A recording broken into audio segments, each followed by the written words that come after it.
This is Democracy Now!, democracynow.org, The War and Peace Report. I'm Amy Goodman. And I'm Juan Gonzalez. Welcome to all of our listeners and viewers across the country and around the world.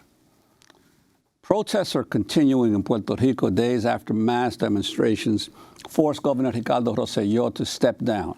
It marks the first time in Puerto Rico's history that protests have toppled a sitting governor. Rosselló's last day in office is this Friday, but it remains unclear who will take his place. Justice Secretary Wanda Vázquez is next in line for the office, but on Sunday she said in a tweet, quote, "I have no interest in occupying the governor's post." However, on Monday, Vázquez's spokeswoman then did not rule out her becoming governor. On Monday, protesters gathered outside Vázquez's office calling for her to resign as Justice Secretary. This is Claudia Sofia Garriaga Lopez, who teaches at Cal State University in Chico. I think that really what we're talking about here is beginning a process of decolonization for Puerto Rico. The system of the Fiscal Control Board, the odious debt that has been imposed upon the Puerto Rican people to pay for years on end, these are all mechanisms of colonization over Puerto Rico. And so we need to address those directly and move on to creating a more just system all over Puerto Rico and then in the United States as well. I think that part of what we see here is a great inspiration for the rest of the country to see that if we mobilize in large numbers, we don't have to wait for impeachment. We don't have to wait for elections in 2020. We can move Trump out of the presidency, as well as all of these other corrupt politicians who are taking advantage of their political position to enrich themselves and push forward policies that benefit private corporations and definitely not the people of the United States or of Puerto Rico. Claudia Sofia Garriga Lopez of California State University in Chico. The ongoing protests in Puerto Rico come as concern is growing that the political turmoil could lead to the Financial Oversight and Management Board seizing more power. The board is commonly referred to as La Junta in Puerto Rico. The unelected board runs much of Puerto Rico's affairs, approving any major expenditures and budget decisions. It's also overseen a devastating austerity program. To talk more about the latest in Puerto Rico, we go to San Juan, where we're joined by Manuel Natal. He's an independent member of the House of Representatives of Puerto Rico. He's also a member of the growing grassroots organization, Victoria Ciudadana. That is Citizens Victory. Manuel Natal, welcome to Democracy Now! It's great to have you with us. So last week, mass protests ousted the governor, Governor Rosselló. He says he will leave on Friday, but has yet to name a replacement since the Secretary of State had resigned in the same text scandal a few weeks before. What is going to happen on Friday? Well, we are currently at the brink of a constitutional crisis here in Puerto Rico. As you just mentioned, in just 4 days, Ricardo Rosselló's resignation will become effective, and the people of Puerto Rico still don't know who's going to be his replacement. The Legislative Assembly in Puerto Rico has failed to step up to its leadership, particularly within the statehood party, who is the party that the governor currently belongs to. And unfortunately, they don't seem to be hearing the message that the people of Puerto Rico have been screaming loud and clear, that we're not only asking for Rosselló's resignation, we're looking to end corruption here in Puerto Rico. And that means that whoever is going to be the substitute to Ricardo Rosselló has to be a candidate that comes out of the consensus with the people of Puerto Rico. And could you talk about the Justice Minister, Wanda Vázquez, and why many of the protesters are unhappy, even about the possibility that she will be the successor? Her record as a Justice Minister in terms of not even investigating or prosecuting potential corruption in relationship to the aid that was sent from the United States to Puerto Rico after Hurricane Maria?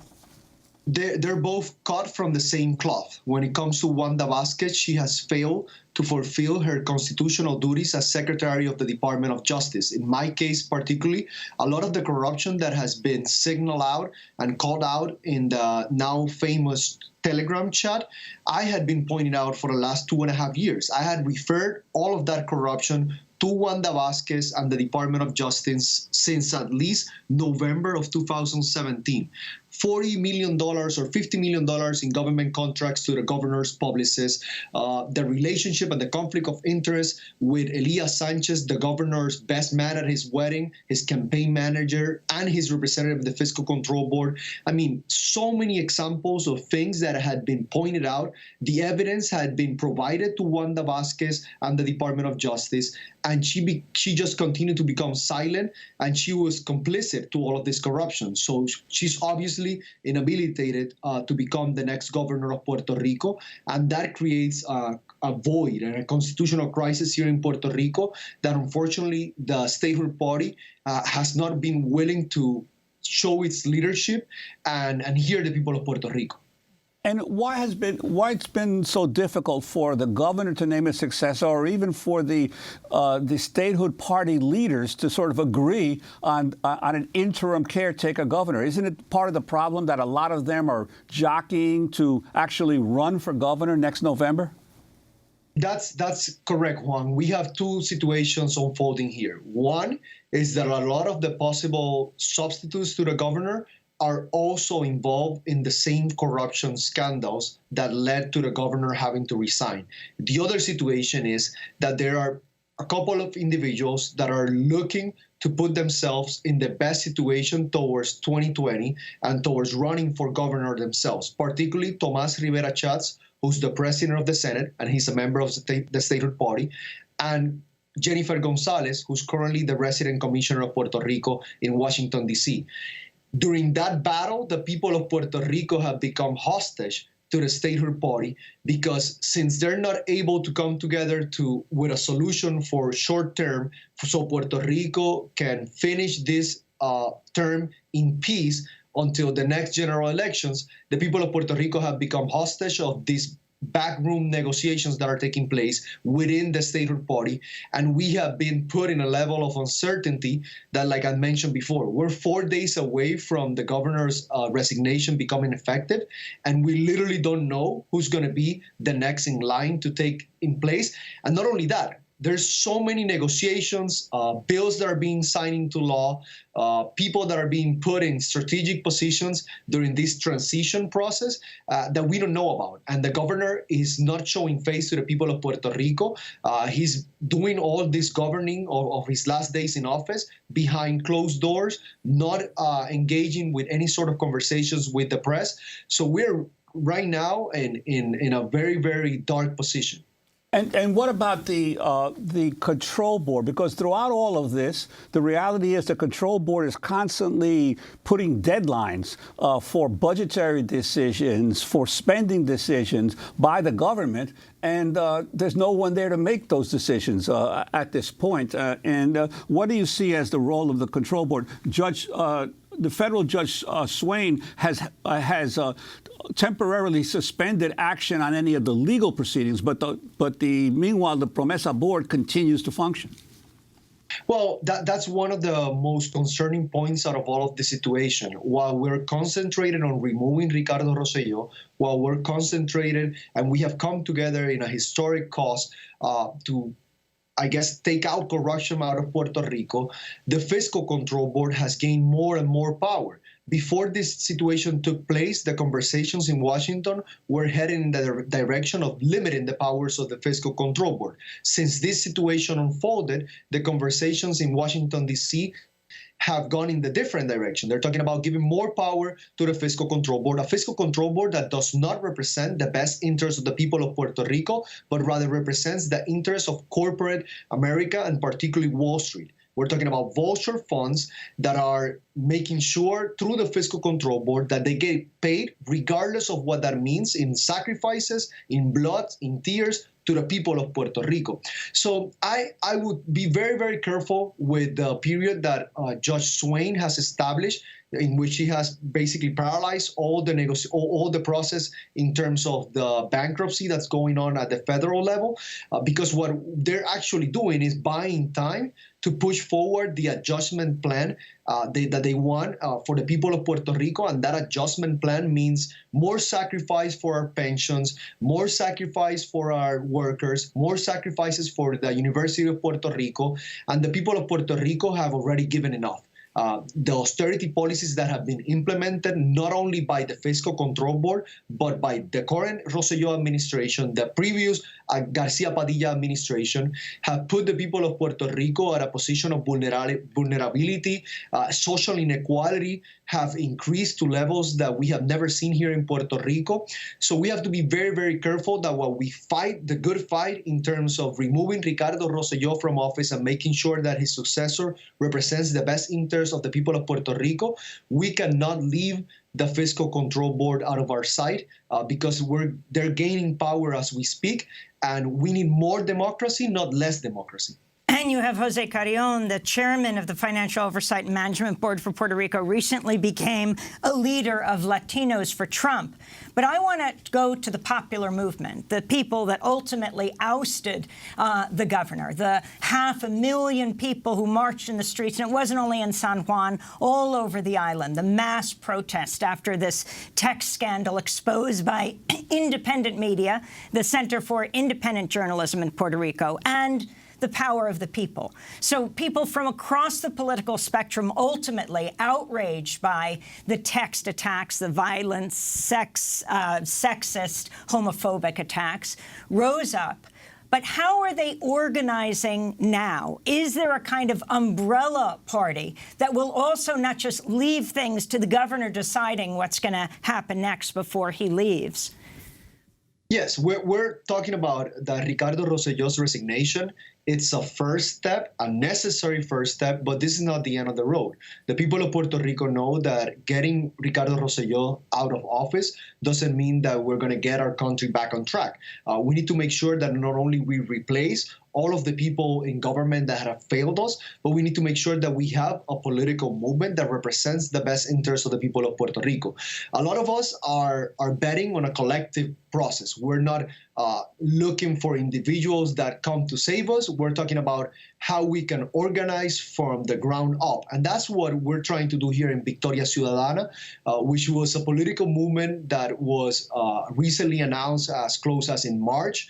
We're a coalition of people that have been fighting for justice for Puerto Rico, for equality for Puerto Rico. We've been a progressive movement. We're talking about people that come from the Workers' Party, from unions, from community organizing, from environmental groups, from student leaders at the university. Some of us that have come from some of the main parties here in Puerto Rico, others that ran as independent, but we have come together under this movement under the idea that we can only face this situation as a collective. And if we're united, we're able to beat the corruption of the two-party system here in Puerto Rico. And that's part of the evolution of this protest. We have seen a diversity, a plurality of the individuals that have showed up to this protest. We had close to 1 million people walk the streets of San Juan protesting for Ricardo Rosselló's resignation. That's unheard of. That's never happened in the history of Puerto Rico. The closest thing to that was when the people of Puerto Rico came together to call for the Marina and the U.S. military to get out of Vieques, the Puerto Rican island municipality. So we are at the verge or at the brink of a political revolution here in Puerto Rico, and we have to make sure that all this excitement, all of this action that's taking place, it's geared towards corrective change and to make sure that towards the next election, we have the right people in place to take over government and give it back to the people of Puerto Rico. Well, Manuel Natal, I wanted to ask you, in terms of Victoria Ciudadana, you yourself had split away from the Commonwealth Party, the PPD, which has always been associated with Commonwealth and since its founding by Luis Muñoz Marin back in 1952. I'm wondering, my sense is that the Promesa, the installation of Promesa signaled the virtual death of the Commonwealth model. And I'm wondering how you see this crisis relating to the longer-term situation of what happens in terms of the status of Puerto Rico. Well, I think in 2016, in the general election, politics in Puerto Rico changed completely. Close to 20% of the people that voted for the governor's position voted outside of the two-party system. That number is unheard of. An independent candidate, Alexandra Lugaro, got close to 12% of the votes. Another independent candidate, Manuel Sidre, got close to 6% of the votes. So we're already seeing the people of Puerto Rico looking for options outside of the two-party system. Obviously, that accelerated after the Promesa came into effect, and particularly given the situation that has happened after Hurricane Maria. The people of Puerto Rico, regardless of their party affiliation, understand that the United States government has failed the people of Puerto Rico. The response that we got after Hurricane Maria was not necessarily the response that we deserved. It was not the response that the people of Puerto Rico were expecting. And to this day, there's still people in Puerto Rico living on their tarps. There's still people of Puerto Rico living under very, very precarious conditions. And that has created an environment in which people are looking for different options. I think the two-party system, not only the Commonwealth Party here in Puerto Rico, but the statehood party, has lost a lot of traction within the last couple of years. And people that usually parties, and even people recently or in the last couple of elections have stopped voting. They're looking for different options, and that's when Victoria Ciudadana comes in, not as another political party, but as a movement that is born out of the need for a political revolution in Puerto Rico, out of a movement that's born out of the need of a vehicle that really represents the interests of the people of Puerto Rico and not corporate interests, not financial interests, not the interests of the buitres and the corruptos that have been ruling this island for so many years. Manuel Natal, we want to thank you so much for being with us. Independent member of Puerto Rico's House of Representatives, also a member of the growing grassroots organization Victoria Ciudadana.